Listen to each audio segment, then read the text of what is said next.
Hey, everybody, welcome to another edition of the Your Digital Marketing Coach podcast.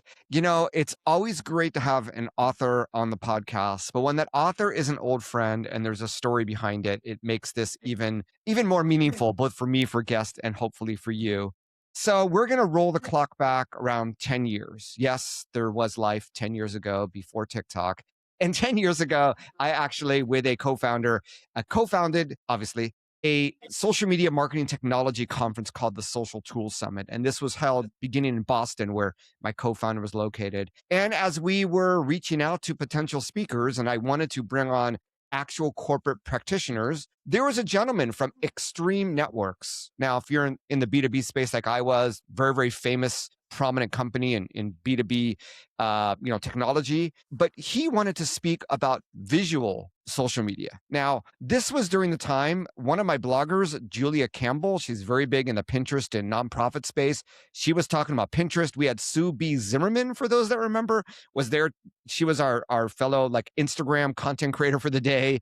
And my guest today, Jim, was up there on stage, actually speaking about visual social for a B2B company. Now, as I mentioned, he is an author. He just came out just a few months ago with this book, The Visual Marketer.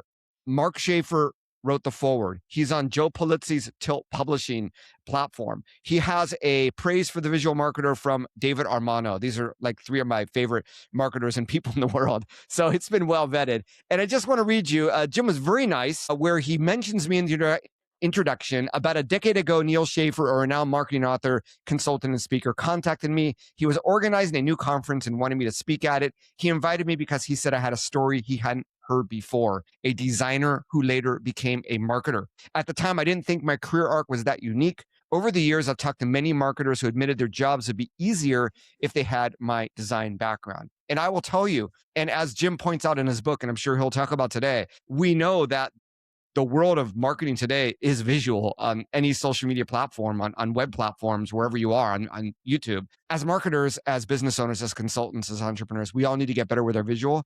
And I can't think of any better person or any better book to introduce us as to how to do it than today's guest, Jim MacLeod. I know that was a really long introduction, Jim, but a heartfelt welcome to the Your Digital Marketing Coach podcast. Yeah, thank you for having me. Yeah, a man of few words, but obviously a man of great experience and intelligence and a lot to share today. So I guess let's begin with that path. And I know one of the things you do, Jim, the last time I ran into you was at Joe Pulizzi's Content Entrepreneur Expo, and you were talking about helping graphic designers with their business models, with their businesses. You're also a marketer. Let's begin with sort of that transition from graphic design to marketing and B2B marketing, no less. How did this all start? So I was working just as a designer for different companies in the early stages of my career.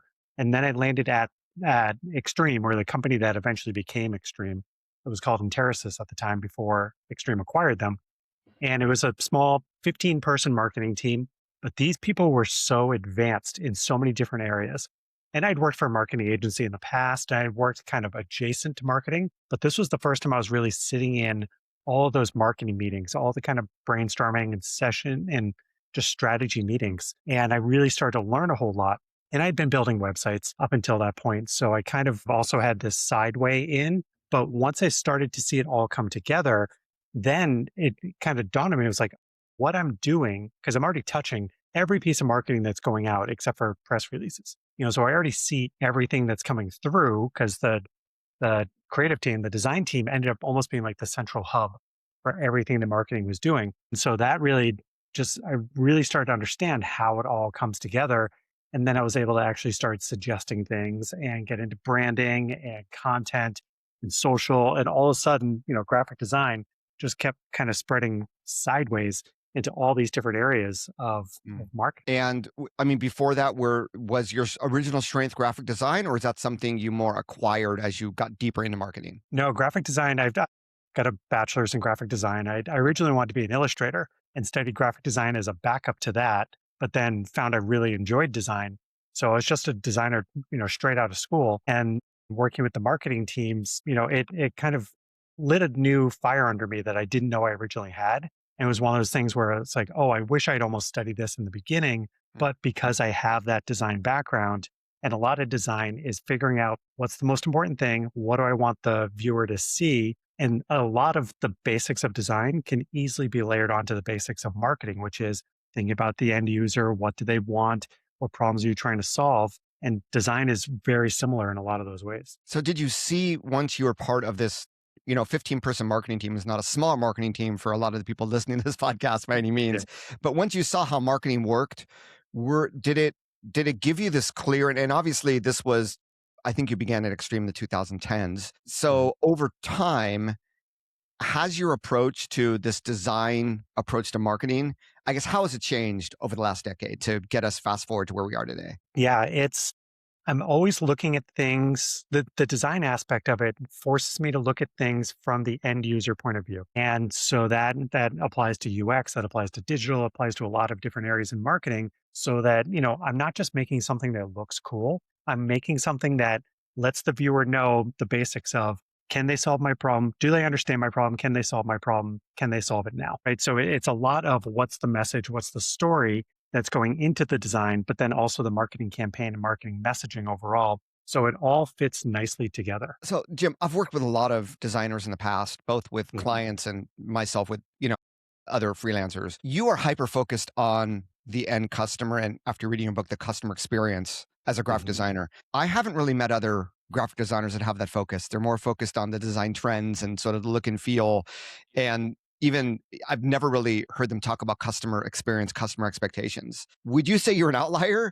Or, I mean, how were you able to have that perspective where I think a lot of others in your industry, and there are some that do, don't get me wrong, but a Mhm. lot that don't. How did you become different, or am I misunderstanding your fellow graphic designers? No, there definitely are some. And I know when I first got out of school, my only goal was to make it look cool, right? Just I wanted something that would really grab attention.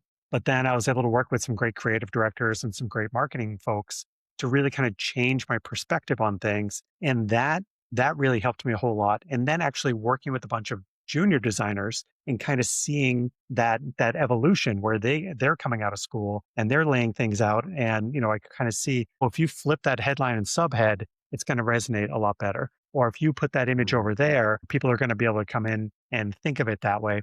One of the things I talk about in the book is how people kind of view through the actual image or the graphic or whatever. And thinking about that, your graphics become so much more successful. And Yeah. I worked with this one professor who was great, where we were doing a creative review and he banned the word like. It doesn't matter whether you like something or not. It has to work. Graphic design has a job to do. It has to convey a message and get somebody to take an action. It's not about something pretty. It's not art. It's design. So hearing that, just learning things over the years, it doesn't matter whether you like it or not.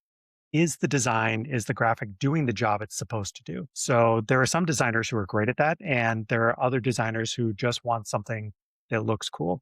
And Mhm. because I've looked at, I can't tell you how many hundreds of portfolios over the years as a hiring manager, and I can see who knows how to get a message across and who's just designing something cool. And it's one of those things that just kind of comes with age. And hopefully, if you're in the right environment, because my first couple of jobs where I was just doing straight design, if I didn't have the right creative directors and bosses along the way, I might not have gotten out of that is this cool design that I was originally focused on. Very cool. And yeah, I think anyone who has ever, well, not everybody here is an author, obviously, but if you've ever written a book and you think about the design elements of a book cover, you could design something cool, but if it looks out of place on Amazon when someone is looking for a book on that subject or on that Mhm. genre, you're not going to sell. It's not going to do its jobs. Yeah, that's really a great concept. And I think a lot of people listening probably already have their mouths open saying, oh my gosh, I've never thought about my visuals that way. Before we get into some of the actionable advice that you've promised for today, and I think you've Mhm. already given us a lot to think about, in all honesty, in this short amount of time, what Right. led you then to actually write your book, The Visual Marketer? It was listening to Mark Schaefer's book, Known. And it was, like all of a sudden it just hit me like a bolt of lightning where I was like, oh, because it's all about like, what are you going to be known for? What's the one thing that you can do that nobody else can do? And I realized, oh, I've got this, this Venn diagram of design and marketing and that overlap there. I can really help people learn these things because going back a couple steps, when ChatGPT came out and everyone started to adopt AI, and there were AI image generators before ChatGPT, but ChatGPT is really when it hit the mainstream. Mm. I immediately realized a lot of designers are going to lose their jobs because now you're going to have marketing managers who are like, I can do it myself, or a team of 7 designers might only need 3 or 4 designers. So I realized a lot of designers are going to lose their jobs. And how can I help there? But then once I had that kind of realization of what this book could be, I realized that means a lot of marketers are going to have to become designers because they're using Canva, because they're using AI, because they're using all sorts of do-it-yourself tools, but they don't have the design knowledge and skills that trained graphic designers have, and they don't realize what they don't know. Like everyone's as good, they can only see as much as they know. But the thing is, as you learn more, you get better and better and better. Think about drawing or painting or really any skill. You think you're great until you learn a little more, until you learn a little more. My son likes to draw. He thinks he's as good as the top artist in the world right now. He's still got a ways to go. But he looks at that stuff, he looks at his drawings and somebody else's drawings and sees they're almost on the same level. I know more than that, so I'm always trying to help them push up. Same thing applies to marketers who don't realize that the stuff that they're putting out, all sorts of gradients and drop shadows and just every crazy PowerPoint thing that they can put on there, they don't realize that that's actually bad and taking away from their designs. So I wrote Yeah. the book to say, here's what you can do to actually make your designs effective if you're a marketer and you don't have a design background. Yeah, thank you for your contribution. And you're absolutely right. I do feel, myself included, more marketers and entrepreneurs are using AI to generate those images without that background, right? Yeah. And it's funny. I was originally an art history major at Amherst College, and the worst grade I got was an introduction to art because I thought that this drawing I did that was worth 50% of my grade was awesome. But then after I heard the professor's critique, as you said, there's, you're never at the top. There's always someone above Mhm. you. It's a long time, lifelong learning process, right? That we Yeah. can't expect just because an AI tool promises with a prompt to be able to generate something doesn't mean it's good. And I've Mhm. talked to some people that have generated websites using Gamma, which was originally created for presentations, and it just doesn't look right. So, Yeah. from a feeling good perspective that you were able to use AI to generate a website, congratulations. But will it really do its job based on how we're used to engaging with websites is a whole other Mhm. story. And I believe that there's a huge delta, and I see you nodding that this delta that we need to bridge. That I know your book will help. So, all right, let's get into where we start. So, Mhm. in your book, you start with the concept of a brand identity. And part of branding, obviously, is being consistent. So, for all those listening that have nilly-willied, maybe they've used various Canva templates over time, like myself, I'll be honest, my visual branding is probably a little bit all over the place. Where would you start for everybody listening of starting to sort of get all of your brand identity in one consistent place? Yeah, it's almost a little bit of a pyramid if you think about it. So you've got your logo at the top. You want to always be consistent with your logo. Then beneath that is going to be colors and typefaces. If you can own a color, just stick to that one color all the time. Same with typefaces or different fonts. You want to stick with that and just be consistent with that. And then you get into imagery and maybe content you create, and it's kind of it bows out as you get deeper into it. But the main thing is establish your logo, and then almost on equal footing is colors and typography. Because if you use the same colors and typography all the time, then people will start to recognize that even if your logo is not on there or your logo is just kind of more subtle on there. Because the most popular brands in the world, their color: Coca-Cola red, Home Depot orange, T-Mobile magenta, right? Like you just say one of those words and a color immediately pops into anybody's brain because they have hammered down on their colors and they own their colors. And I think that's one of the things that I see a lot with Canva is there'll be, and I see this with Instagram. I'll look at somebody's Instagram page and you can tell it's all Canva templates and it's all different colors. Like they're never consistent with their colors or their typography or anything. But if you can just kind of lock that down, which is where the pro version of Canva becomes helpful because you can establish your brand identity in there and then stick to that. You can just be consistent with those elements, then you're going to be in good shape. You're going to be way ahead of everyone else. So every social media post, every banner should stick to those colors then. But I guess my question is, and everybody who listens to this knows that I'm an Adobe Express brand ambassador. So when you say Canva, I say Adobe Express, but hey, pick Yep. your poison. The same concept of a brand identity, but the brand identities there push you to have like 5 colors. And let's say Yeah. like me, you have a logo that's just blue and black, but you want to have a call to action button which is probably better to have like in an orange or a different color. How many colors? And then, there's the choice of, well, how do you pick sort of complementary colors to that main font color? So I guess two questions for you. Number one, how many colors is acceptable for the brand identity? Even Coca-Cola, I mean, red is primary, but I'm sure they have secondary colors. Mhm. And then number two, are there tools? I know that there are free online, sites that recommend colors. What would you recommend for someone that wanted to pick outside of their logo these complementary colors to be able to use, more colors and generate more emotions while still having consistency, if that's possible? Yeah, one of the things that's good to establish when you're figuring out your colors is what your color percentages should be. And some of the more advanced brand style guides that you'll see will say, okay, 73% should be this color, Wow. 22% should be this, and then this, and then this. And they'll break it down so that when you're looking at an overall canvas, are you following that brand standards, those color guidelines? Because especially if you have a lot of different designers working on it or a lot of different marketers working on it, some might not like the primary color, so they'll just play in the secondary color palette. And some Yeah. might over index on the primary color and they really shouldn't. So when you have that kind of breakdown, that really helps establish, no, you're using too much red. No, you need to use a little more red. Your CTA should be this, or your border should be that.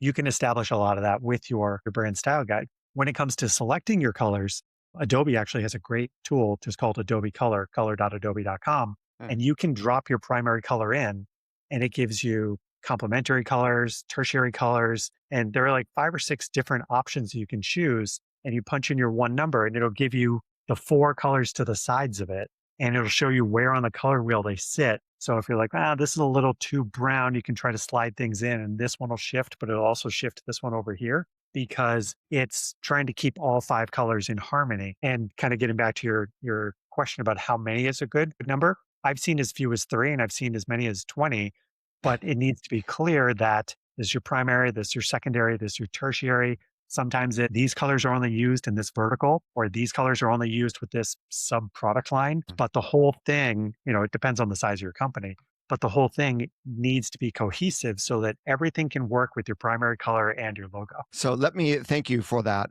excellent advice. I want to ask you, and we're going to talk a lot about AI since we already hinted at it. How good would you say is asking ChatGPT the same question that you would go to Adobe Color to look for?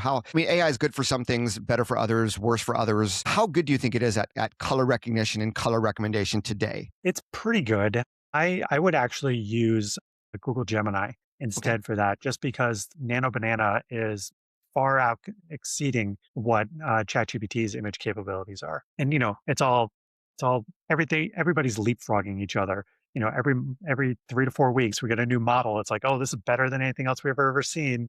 And 2 months from now, ChatGPT will be in the lead or something. Like it's constantly changing. But as of today, right now, Google Gemini tends to be the best when it comes to creating graphics. So I would imagine that with colors, it would do the same thing. Yeah, and just a case in point, I was at Adobe Max as the Adobe Express brand ambassador, and even the Adobe Firefly folks were talking about Nano Banana over their own Firefly image generation engine, although Firefly can now handle any of those. So it just goes to show you that I think we're all in agreement there. We understand the importance of that visual brand identity of being consistent. You've given us some tools and techniques to develop those colors, some rules as to how we use them in addition to collaborating with others on our staff or freelancers or whoever we end up using. I guess the next question is, how do we align? Part of it is it has to serve a purpose and it has to match our audience's preferences. So you say that we can use psychology, neuroscience, and strategic content mapping to align our visual content now that we have the basic brand identity down. So what are sort of the next steps? We have a campaign coming up, or we want to create a YouTube thumbnail, whatever it might be. What are the first steps in now aligning our visual content with our audience's preferences? Yeah. So first and foremost, it's going to be understanding your audience. Who are your personas? What are they looking for? What are they attracted to? One of the things I dig into in the book is figuring out where your competitors are in the space, what they're doing for visuals, and then figure out where they're not. What's the white space? What's the missing area with all of your competitors? Hmm. If everybody in your industry is blue based, go to red, go to purple, go to something else. But then is everyone using photos? Is everyone using illustrations? Is it all AI? One good example is the, caffeinated drinks, the kind of Red Bull Monster, like a lot of them are extreme sports and like bright colors and sharp lines, and it's really exciting, except for Red Bull, which is those like little simple illustrations. The Red Bull gives you wings Mm. illustrations. And it's kind of interesting that Monster and everybody else goes so hard into that kind of esports, loud X Games type visuals. And Red Bull, the leader, goes in a completely different direction. So it's kind of interesting that they've broken off and nobody else has really kind of followed them on that path. But then the other thing is you want to make sure that you're not you don't you want to stand out from your competition, but not so much that it looks like you're standing in the wrong crowd. So one of the examples I give in the book is Goldman Sachs. And I hired a designer to create a Goldman Sachs logo that looked like a Swedish death metal band. And so it's all like the vines and the dripping blood and all that. It's like, all right, it's obviously not Goldman Sachs. But it's But cool. yes, but it's one of those things where like, okay, you want to stand out, but you can't stand in the wrong crowd with that. So understand what your audience is looking for, what they expect, because you don't want to them to have to learn new things. You don't want to create friction where they don't know what they're looking at. So you need to stay within your playground kind of where your competitors are playing and then figure out how you can stand out within that playground. Are there any, it's for some listening, it might seem a little esoteric. I mean, it is art, right? The art of being human and understanding other humans. Are there any tools you can use? I've seen companies rebrand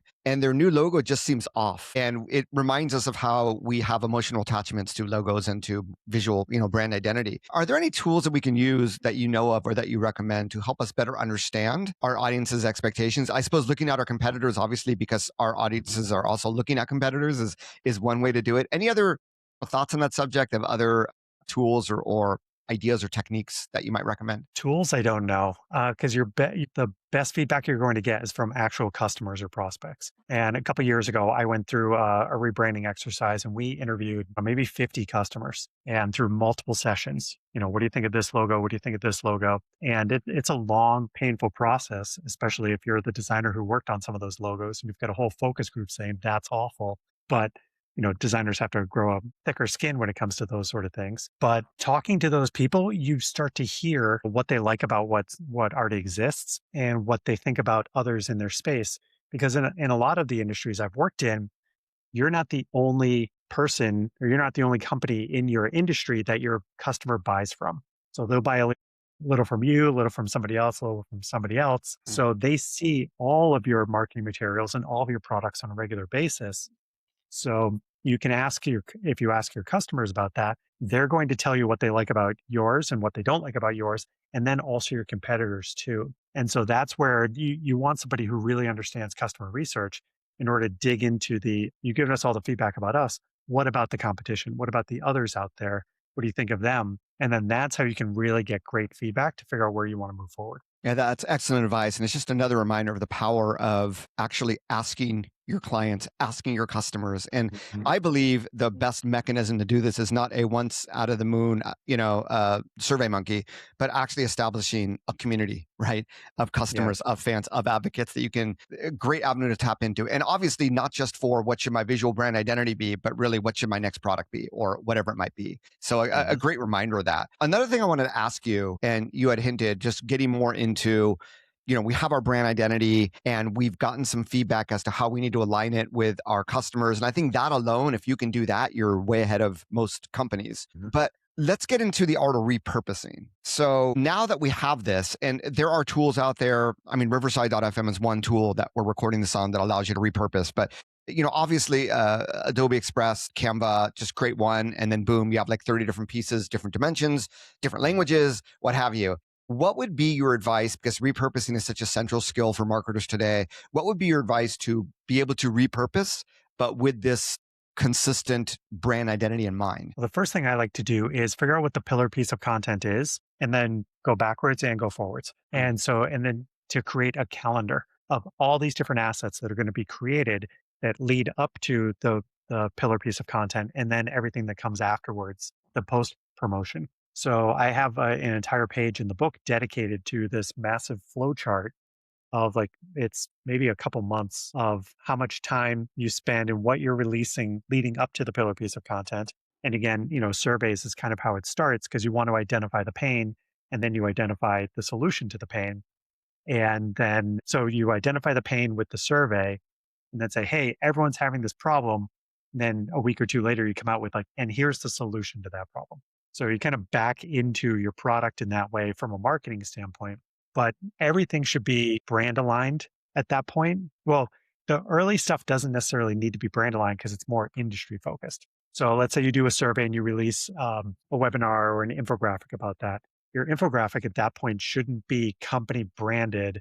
This is what customers are saying because it's more industry wide than actually your customers. As you get into the actual solution and your pillar piece of content in this case, then you get into the branded assets because then it's I recognize that purple, like we see here on Riverside, that means that, Riverside has solved this problem and they're going to be able to help me with the problem that I have. So early on, you don't want it to look like it's too branded because then it's just content, it's propaganda. So, but if it's more kind of thought leadership, people are more likely to read into that and it ends up building trust. You've got your logo and colors maybe a little bit at the bottom, but then as you get more into the solution side of things, then you want your visual identity to come to the forefront because you want people to be able to tie that solution in with your visual brand. So it sounds like, Jim, I mean, that's brilliant, by the way, but it sounds like you've sort of aligned brand identity with customer research, with almost like one of my favorite books is The Lean Startup, almost like the development of an MVP with your content already ready at every stage of whatever stage you're at in the